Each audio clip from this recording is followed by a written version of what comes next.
Të rinjtë e Finiqit brenda dhe Azhvendit janë bërë bashkë për blerjen e pajisjeve dhe mjeteve deri tani të munguara për trupën zjarfikse.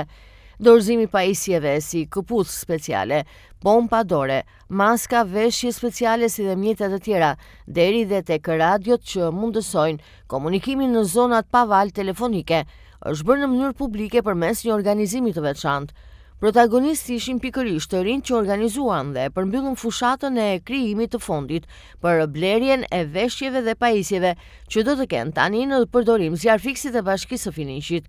Në ceremoninë e dorëzimit të pajisjeve të pranishëm ishin edhe kryetari i Bashkisë së Finiqit, Romeo Çakuli, dhe nënprefekti i Sarandës, Kristaj Shkiço. Në fjalën e tyre ata vlerësuan ngasjen e të rinjve.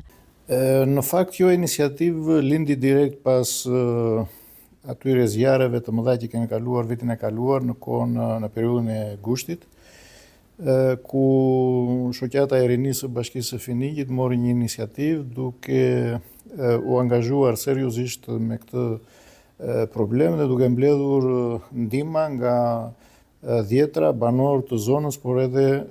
emigrantët, duke parë edhe dëmin e madh që u shkaktua në ato momente në pjesën më të madhe të Bashkisë së Finiqit, dhe për të ardhur në ndihmë edhe ekipit të zjarfikseve.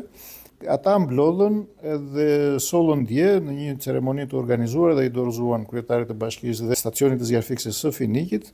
bazë materiale të cilat janë shumë të domosdoshme për mbarvajtjen e punës